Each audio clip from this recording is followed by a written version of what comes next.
नमस्कार, स्वागत आहे तुमचं माझ्या अजून एका मिनी ब्लॉगमध्ये। सकाळी सकाळी बाळाचा टिफिन बनवलाय, त्याला शेंगदाण्याची पोळी आणि थोडेसे ड्रायफ्रुट्स दिले आणि मी सुद्धा नाश्ता करायला बसले, कारण त्याच्यापेक्षा जास्त ना शेंगदाण्याची पोळी मला आवडते।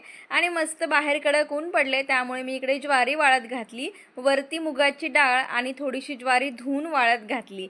असं जर आपण धान्य वाळवून कडक उन्हामध्ये ठेवले ना की ते जास्त काळ टिकतात, खराब होत नाहीत आणि वरतून व्ह्यू बघितला तर खूप छान दिसते। डाळ मस्त उन्हामध्ये वाळलेली आहे, मग तिला चाळून डब्यामध्ये भरून ठेवलं। आणि आज शेंगदाणेसुद्धा मी उन्हामध्ये वाळू घातले होते, त्यालासुद्धा भरून ठेवायचे। आणि खोबरेसुद्धा उन्हामध्ये वाळवूनच घेते मी आणि असं भरून ठेवते, मग ते खराब होत नाही। मग काय थोडंसं बाहेर गेले तर झाडं थोडेसे सुकल्यासारखे वाटले मला। आणि बरेच दिवस झालं, मी 8-10 दिवस माहेरी गेले होते, त्यामुळे झाडांना व्यवस्थित पाणीच दिलं नाही त्यांनी, म्हणून इथे झाडांना पाणी वगैरे दिलं। आणि संध्याकाळच्या जेवणामध्ये मस्त पांढरी शुभ्र अशी ज्वारीची भाकरी बनवली आणि वांग्याची भाजी इथे बनवलेली आहे। तर जेवण वगैरे केलं आणि सकाळी बाळासाठी इथे थोडेसे ड्रायफ्रुट्स भिजून